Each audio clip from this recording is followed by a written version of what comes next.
Baik, untuk pembelajaran hari ini Ibu cukupkan sampai sini ya. Nah, untuk bahan belajar Ibu akan memberikan LKPD yang dikerjakan secara berkelompok dan akan kita bahas minggu depan. Baik, Ibu. Oke, apakah ada yang ingin ditanyakan? Tidak, Ibu. Baik, jika tidak ada yang ingin ditanyakan lagi, Ibu akhiri. Wassalamualaikum warahmatullahi wabarakatuh. Waalaikumsalam warahmatullahi wabarakatuh. Assalamualaikum warahmatullahi wabarakatuh. Selamat pagi anak-anak. Waalaikumsalam warahmatullahi wabarakatuh. Selamat pagi, Ibu. Untuk memulai pembelajaran pada hari ini, kita berdoa terlebih dahulu kepada ketua kelas. Silakan dipimpin. Baik, Bu. Baik, teman-teman, mari kita sebelum memulai pembelajaran pada hari ini kita berdoa sebelum ada tema dan masing-masing. Berdoa mulai. Berdoa. Bagaimana kabarnya hari ini? Alhamdulillah baik, Ibu. Alhamdulillah. Siapa yang tidak hadir pada hari ini? Hari semua, Ibu. Baik, sebelum masuk pada pembelajaran hari ini, Ibu ingin bertanya, apakah ada yang masih ingat apa yang kita pelajari pada minggu kemarin? Ibu, jadi kemarin kita mempelajari tentang pengertian larutan penyangga, jenis-jenis larutan penyangga, dan penguatan larutan penyangga, Bu. Baik, untuk lebih memahami materi larutan penyangga, pada pertemuan minggu kemarin, Ibu sudah memberikan kalian LKPD untuk dikerjakan secara berkelompok. Apakah sudah selesai semua? Sudah, Ibu. Kita akan membahas terlebih dahulu LKPD, yaitu mengenai pH larutan penyangga terlebih dahulu ya anak-anak. Berikut adalah tabel hasil amalan pada percobaan kemarin. Adakah kesulitan dalam pelajaran nomor 1? Tidak, Ibu. Adakah yang ingin mencoba menjawab? Silakan maju ke depan untuk menuliskannya di papan tulis.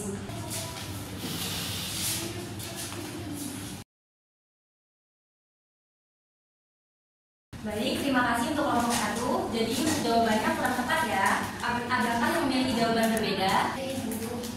Ya, silakan kelompok 3.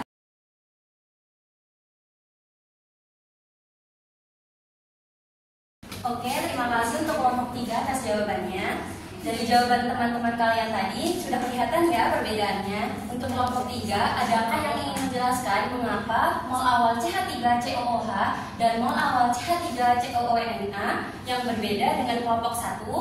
Baik, Ibu. Jadi untuk mol awal CH3COOH dan mol CH3COONA itu sama, Bu. Di mana mol CH3COOH sama dengan mol CH3COONA sama dengan 0,1 molar dikali 12,5 mili, yaitu menghasilkan 1,25 mmol. Sehingga mol terionisasinya pH sama dengan 5, sehingga konsentrasi H3O+ yang dihasilkan sebesar 10⁻⁵ molar. Sehingga mol H3O+ sama dengan 10⁻⁵ molar dikali dengan 25 mili sama dengan 0,00025 milimol. Beroleh 12,5 mili karena pada tabel volume awal semua larutan adalah 25 mili, tetapi pada larutan nomor 4 merupakan larutan campuran antara CH3COOH dan CH3COONA. Jadi volumenya masing-masing 12,5 mili, Bu. Oke, jawaban yang bagus. Adakah yang ingin ditanyakan lagi untuk soal nomor 1? Bertanya, Bu, mengapa pada larutan CH3COONA pada akhir reaksinya tidak ada sisa, Bu? Baik, pertanyaan yang bagus. Sekarang perhatikan gambar berikut. Nah, ini adalah gambar proses pembentukan larutan penyangga atau buffer solution antara larutan CH3COOH dan CH3COONA. Nah, apa yang dapat kalian amati dari gambar tersebut? Ibu akan beri waktu 3 menit. Oke, sudah 3 menit. Adakah yang ingin menjelaskan maksud dari gambar tersebut? Ibu, ketika asam asetat dan natrium asetat dicampurkan, ion asetat CH3COO- yang berasal dari natrium asetat akan bereaksi dengan ion hidrogen H+ yang berasal dari ionisasi asam asetat. Setelah tercampur terhadap campuran CH3COOH aquos, CH3COO- aquos dan H+ aquos. Sebagian ion hidrogen H+ dan ion asetat CH3COO- yang telah terbentuk akan kembali bergabung membentuk molekul asam asetat CH3COOH. Oke, bagus. Apakah dalam gambar tersebut setelah dicampurkan terdapat ion CH3COO karena natrium asetat ini merupakan garam, jadi garam itu terionisasi sempurna dalam air. Terionisasi sempurnanya ini menjadi ion-ionnya semua, yaitu CH3COO- dan Na+. Sehingga pada larutan CH3COO-Na pada reaksinya tidak ada sisa. Apakah sudah paham? Ibu, ketika natrium asetat 1,25 mol dimasukkan dalam air, maka larutan tersebut akan terionisasi sempurna, menghasilkan ion Na+ aqueous dan CH3COO aqueous sebanyak 1,25 mmol juga ya Bu. Sehingga pada larutan tersebut tidak ada CH3COO-Na yang tersisa. Ya, benar sekali. Lalu bagaimana dengan CH3COOH? Karena yang kita tahu CH3COOH adalah asam lemah. Karena asam asetat merupakan asam lemah yang ketika dilarutkan dalam air akan terionisasi sebagian membentuk ion hidrogen yaitu H+, dan ion asetat CH3COO-. Ketika CH3COOH 2,5 mmol dimasukkan dalam air, maka larutan tersebut akan terionisasi sebagian membentuk ion hidrogen H+ dan ion asetat CH3COO, menghasilkan 1,25 mmol juga. Sehingga pada larutan tersebut masih terdapat CH3COOH yang tersisa, Bu. Oke, bagus sekali. Apakah sudah paham semua? Paham, Bu. Kita bahas yang nomor 2 ya. Baik, Ibu. Adakah yang ingin mencoba menjawab? Silakan tulis di papan tulis. Bu, Ya, silakan. Ya, dari jawaban teman kalian, apakah ada yang ingin ditanyakan? tidak, Bu. Sudah paham semua ya? Nah, dalam larutan penyangga asam ini terdapat tetapan kesetimbangan asam. Nah, kita akan menentukannya melalui reaksi berikut.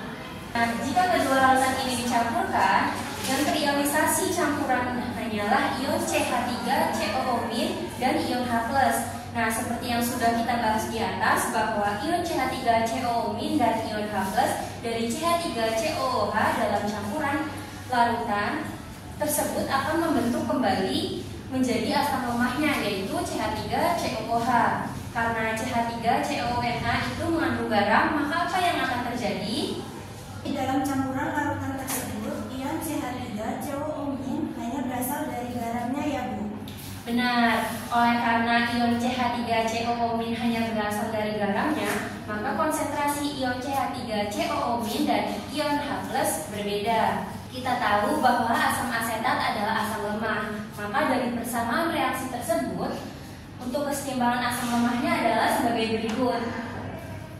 Apakah sudah paham? Paham, Bu. Oke, kalau begitu lanjut ke nomor berikutnya ya. Adakah yang ingin menjawab? Di persamaan reaksi dalam keadaan setimbang, CH3COOH aqueous ditambahkan 2O liquid menjadi H3O plus aqueous ditambah CH3COO- aqueous. Saya Bu. Jadi persamaan reaksi dalam keadaan setimbang yaitu CH3COOH aqueous plus H2O liquid berkesetimbangan dengan H3O plus aqueous plus CH3COO- aqueous. Karena kita sudah tahu reaksi kesetimbangan larutan penyangga asam, kita dapat menentukan tetapan kesetimbangan penyangga asam atau Ka, sehingga dapat ditulis seperti ini. Ka sama dengan konsentrasi H3O plus dikali CH3COO- per CH3COOH, sehingga konsentrasi ion H plus dalam sistem dapat dinyatakan sebagai berikut. Konsentrasi H plus sama dengan Ka dikali konsentrasi CH3COOH per konsentrasi CH3COO-. Benar ya. Lalu dari persamaan tersebut, bagaimana untuk menentukan konsentrasi H+ larutan penyangga asam lemah dengan basa konjugasinya? Saya Bu, dari persamaan tersebut, maka untuk menentukan konsentrasi H+, larutan penyangga asam lemah dengan basa konjugasinya dapat dirumuskan sebagai berikut. Konsentrasi H+ sama dengan Ka dikali konsentrasi asam lemah dibagi konsentrasi basa konjugasi. Ya, benar ya. Sekarang kita lanjut ke nomor 5. Adakah yang ingin menjawab? Jadi konsentrasi H+ sama dengan Ka dikali dengan mol CH3COOH dibagi volume dibagi dengan mol CH3 kita soal berikutnya. Adakah yang ingin menjawab? Saya ingin mencoba menjawab Ibu. Konsentrasi H+ sama dengan Ka dikali mol asam lemah dibagi mol basal konjugasi. Konsentrasi H+ sama dengan Ka dikali mol CH3COH dibagi mol CH3COO. Maka pH-nya sama dengan min log konsentrasi H+. Oke, benar ya. Itu merupakan rumus untuk menentukan konsentrasi H+. Dari situ kita dapat menentukan rumus pH-nya. Setelah kita mendapatkan rumus, coba sekarang kalian hitung pH larutan penyangga asam. Untuk itu kelompok 3 untuk menuliskan hasil jawabannya untuk nomor 7. Ibu, saya perwakilan dari kelompok izin untuk menyampaikan hasil jawaban yang telah kami kirimkan. Jadi untuk perhitungannya konsentrasi H+ sama dengan Ka dikali mol asam lemah per mol basal konjugasi, jadi dapat diperoleh konsentrasi H+ sama dengan 1 kali 10⁻⁵ dikali mol CH3COH per mol CH3COO. Kemudian dapat dimasukkan datanya. Konsentrasi H+ sama dengan 1 dikali 10⁻⁵ dikali 1 milimol per 1 milimol, dan diperoleh secara perhitungan yaitu 1 kali 10⁻⁵.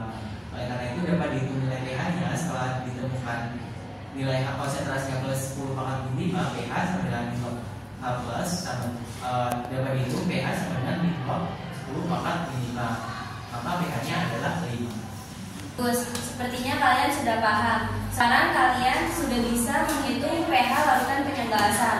Nah, tadi kalian sudah didapatkan bahwa pH larutan penyangga asam CH3COOH 0,1 molar ditambah CH3COONA 0,1 molar adalah 5. Apabila larutan penyangga ini ditambahkan sedikit asam, basa ataupun diencerkan, maka apa yang terjadi anak-anak?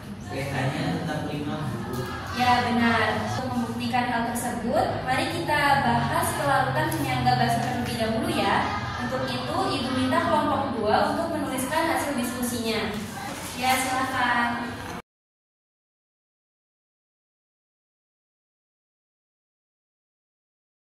Oke, terima kasih. Untuk yang lain, apakah jawabannya sama? Ketika NaCl 2,5 milimol dimasukkan dalam air, maka larutan tersebut akan terreaksi sempurna menghasilkan ion NH4+ dan Cl- sebanyak 2,5 milimol juga, sehingga pada larutan tersebut tidak ada NH4Cl tersebut. Oke, lalu bagaimana dengan NH3? Ketika NH3 2,5 milimol dimasukkan dalam air, maka larutan tersebut akan terrealisasi sebagian atau sedikit menghasilkan ion NH4+ dan ion OH- sebanyak 2,5 mol per liter, sehingga pada larutan tersebut masih terdapat NH3 yang tersisa. Ya, benar. Karena NH4+ tidak hanya berasal dari basa lemah, tapi juga mengandung bara dari NH4Cl yang dapat terrealisasi sempurna dalam air. Lalu, apa yang akan terjadi? Jadi, dalam kedua campuran tersebut, ion NH4+ hanya berasal dari garam yang gabung, sehingga konsentrasi NH4+ tidak sama dengan konsentrasi H+. Ya, benar. Jadi yang bertindak sebagai ion senama adalah Ion NH4+ dari garam bertindak sebagai ion senama yang akan mengganggu sistem keseimbangan basa lemah hibrid. Oke, benar ya. Jadi untuk larutan penyangga basa ini terdapat tetapan keseimbangan basa yang dinamakan Kb. Nah, adakah yang ingin menjawab soal selanjutnya? Ya, silakan. Karena kita sudah tahu reaksi keseimbangan larutan penyangga basa, kita dapat menentukan ketetapan keseimbangan penyangga basa atau Kb, sehingga dapat ditulis seperti Kb sama dengan konsentrasi NH4 dikali konsentrasi OH- dibagi dengan konsentrasi NH3, sehingga konsentrasi ion OH- dalam sistem dapat dinyatakan sebagai berikut, yaitu konsentrasi OH- sama dengan Kb dikali konsentrasi NH3 dibagi konsentrasi NH4+. Ya, benar. Lalu bagaimana dengan persamaan tersebut kita menentukan konsentrasi H+ larutan penyangga asam lemah dengan basa konjugasinya? Ya, silakan. Konsentrasi OH- sama dengan Kb dikali dengan konsentrasi basa lemah dibagi dengan konsentrasi asam konjugasi. Ya, benar ya. Pada soal berikutnya, adakah yang ingin menjawab? Hasilnya dinyatakan sebagai mol reaktif terbarukan, yaitu dengan konsentrasi OH- sama dengan KB dikali mol NH3 dibagi Xb terus dibagi dengan mol NH4+ dibagi dengan. Ya, benar ya. Apakah ada yang ingin menjawab soal selanjutnya? Untuk konsentrasi OH sama dengan Kb dikali mol massa lemah dibagi mol asam konjugasi. Untuk konsentrasi OH- sama dengan Kb dikali mol NH3 dibagi mol NH4. Maka POH sama dengan min log konsentrasi OH, pH sama dengan 14 dikurang POH. Oke, benar ya. Itu merupakan persamaan untuk menentukan konsentrasi OH- dan dari situ kita bisa menentukan pH dari basa tersebut. Baik, untuk soal selanjutnya apakah ada yang ingin menjawab? Ya, silakan. Jadi, mol HCl yang ditambahkan sama dengan molar dikali volume, kemudian 0,1 molar dikali 1 ml menjadi 0,1 mmol. Mol CH3COOH sama dengan molar dikali volume, 0,1 molar dikali 12,5 ml menjadi 1,25 mmol. Sehingga jumlah mol setelah ditambah HCl, CH3COOH sama dengan 1,3 mmol, CH3COO- menjadi 1,24 mmol. Ya, silakan.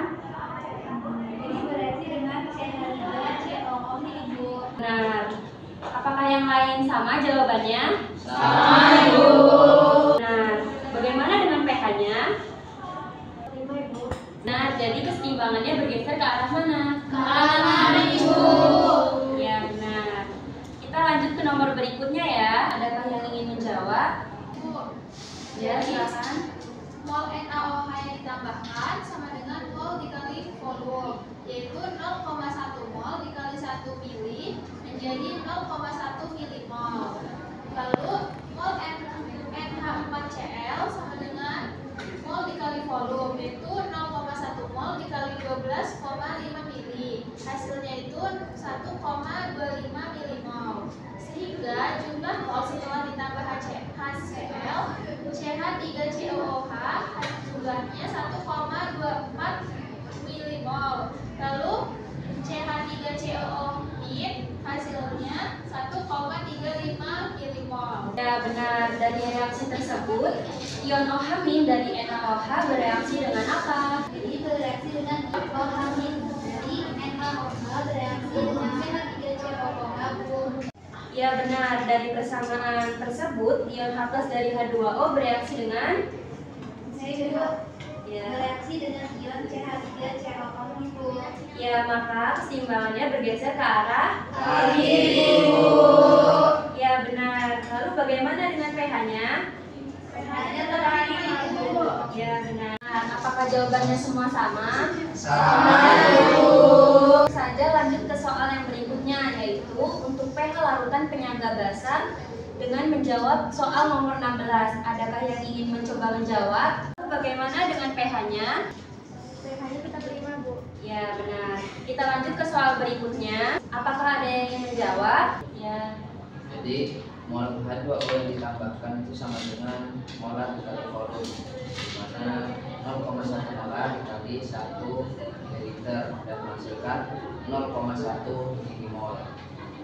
Lalu mol CH3COOH sama dengan molar dikali volume, di mana 0,1 molar dikali 12,5 ml. Sehingga jumlah mol setelah ditambahkan H2O yaitu CH3COOH sama dengan 1,35 milimol dan CH3COO- sama dengan 1,24 milimol. Ya. Mol HCl sama dengan mol dikali volume sama dengan 0,1 mol dikali 1 mili sama dengan 0,1 milimol. Mol NH4OH sama dengan mol dikali volume sama dengan 0,1 mol dikali 12,5 mili sama dengan 1,25 milimol. Sehingga jumlah mol setelah ditambahkan HCl yaitu NH4OH sama dengan 1,24 milimol, NH4Cl sama dengan 1,35 milimol. Sama tersebut, ion H+ dari HCl bereaksi dengan ion OH- membentuk molekul air, kemudian NH3 akan kemudian membentuk lebih banyak ion OH, Ibu. baik. Jadi pergeseran kesetimbangannya bergeser ke arah kiri. Ya. Nah, ini adalah persamaan pada nomor 17 punya teman kalian. Apakah semuanya sama? Sama. Nah, dari persamaan reaksi tersebut, ion OH- dari NaOH bereaksi dengan apa? Nah, apakah ada yang dapat menyimpulkan bagaimana mekanisme mempertahankan pH lautan penyangga setelah ditambah sedikit asam, sedikit basa, dan sedikit air? Saya Ibu. Jadi pada larutan penyangga asam, ketika ditambahkan sedikit asam, keseimbangan akan bergeser ke kiri. Ketika ditambahkan sedikit basa, akan bergeser ke kanan. Kemudian pada larutan penyangga basa, ketika ditambahkan sedikit asam, keseimbangan akan bergeser ke kanan. Ketika ditambahkan sedikit basa, akan bergeser ke kiri. Dan dari perhitungan yang diperoleh bahwa penambahan asam, basa, dan air pH-nya tidak berubah. Ya, benar. Apakah sudah paham semua mengenai materi pH larutan penyangga dan mekanisme mempertahankan pH larutan penyangga? Paham, Ibu. Apakah masih ada yang ingin ditanyakan? Tidak, Ibu. Baik, jika tidak ada yang ingin ditanyakan lagi, Ibu akhiri. Wassalamualaikum warahmatullahi wabarakatuh. Waalaikumsalam.